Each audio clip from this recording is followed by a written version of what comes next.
وحولي سائل كان السلام عليكم شيخ محمد وحا هيستا مشكلة كسابسا وسواسكا مركا آن استيجودو كدب وان قلتشي حبينتا ترنكا وحان اسكو أركا بيير وان هين متك شهودا بيهاسي من نجاسبا وحان أكو قالا سوليغا نرو قارا دقيقة كدب أيو قواه بيكو آن بيهاسي كدب بان وسيسا وان تكدا مد اللباد مركا لقارا حلية الصلاة أمسدا waxaa ii imaada waswaas ku aadan in weysadii iga burtay inta aan ku guda jiro weysada ama salaadaba labada su'aalood mid hore waxa ka imaanaya kaadida gadaasheeda hadduu sax yahay oo run yahay usan waswaas ahayn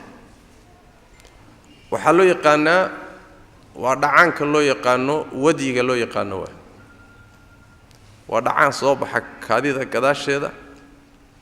qoyaan oo dhagaya way biyo xogaa qara leh oo cad oo manida shabaha oo kaadida galaasheeda soo baxa dareen iyo shahwana kuma soo baxo waxa dareemi qoyaan baa dareemi laakiin inay wax ka soo baxeen shahwa sida manida oo kale shahwa lama dareemo biyo noocaas oo kale taa wadigi baa la yiraahdaa caamatul fuqahaana waxay qabaan inay nijaasa yihiin waysawda way jabin waa laga weysa qaadan jidhka iyo marada meeshii gaadhana waa laga dhaqi meeshii ay ka soo baxeen iyo xubinkii taranka iyo intii uu gaadhana waa laga dhaqi laakiin qabays ma waajibiyo marka hadduu wax jira yahay markuu ka soo baxaba waa inaad iska dhaqdo meeshii uu gaadhayna waa inaad ka dhaqdo su'aasha labaad oo waswaaska ku saabsan salaadii baan gelayaa inay iga jabtay baan moodayaa weysiisanayaa inay iga jabtay baan moodayaa taasi waa sheeko shaytaan waa waswaas waana cudur khatar ah dadka qaar koodna sidoo u wado diintuba ka saara doosan ruuxa uusan ilaahay tabaaraka wa tacaala ka daaweynin dhinacyo badan buu ka soo galaya dadka qaar kood aqeedadu ka waswaasinaya waa ka nabigu sheegay sallallahu alayhi wasallam intuu ku yimaado inuu sidoo ku leeyahay kan yaa abuuray marka dambe inuu ku yiraahdo ilaahay laftiisa yaa abuuray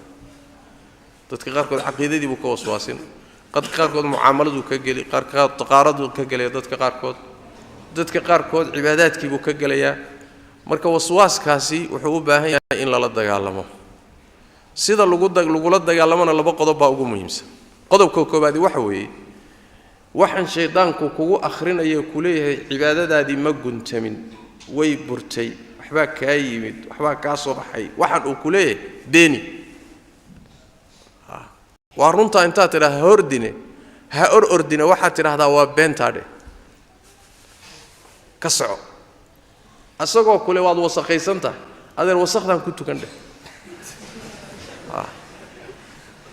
salaadi waa ka burtay haduu ku dhow ha burtade ka soco halka ugu ronkaas waa hadaad si tiraahdo waa runtaa waxbaan saxaya saxdii buu hadana ku dhex fadhiisanaya sixidii buu ku dhex fadhiisanaya وبالتالي سيدو قوة دينته كوة عسلين ومعناها أوتلمام حديث النبي صلى الله عليه وسلم حديث أبي سعيد الخدري رضي الله تعالى عنه أحمد غير كي صاري وحليها إذا جاء أحدكم الشيطان في صلاته متكين هدو الشيطان كوي ما دو صلاة كتشرة فقال إنك قد أحدثت أو أمرك كوي لهذو ورنية وحباك أصوب حيو صلاة دي كابرتي وكله النبي صلى الله عليه وسلم فليقول كذبت وفي صدق والنبي يقول واحد كنت هذا بين بعض شيكتي دجال بعد كنت تاموت ننقر صوم بعد الله دجال مس مركو واحد مركو كو آخره النبي يقول صلى الله عليه وسلم واحد ترى هذا وبينتا ما لم يجد ريحا بأنفه أو يسمع صوتا بأذنه إلى واحد هبسطه هذا هشام وياني wixii ka soo baxay shanqadhiisii baa dhagtaadu ku dhaqaday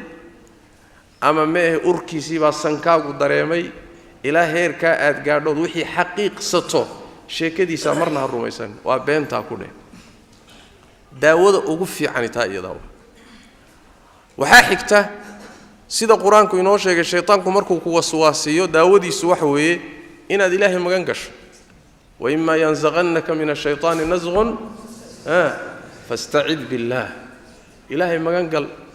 أذكار باجرتا كسو أرورتي أحاديثتي كتبت أذكارتا كتميدو lagaga magan galo ilaahay lagaga cararo lagu muxuu ahay la akhristo lagu xirsi xidhaa jira adkaarta akhriso ilaahay magan gal yani wax weeyaan muxuu ahay la dagaalan iska celi hay su dhiibin sidaas la rabaa insha Allah ta'ala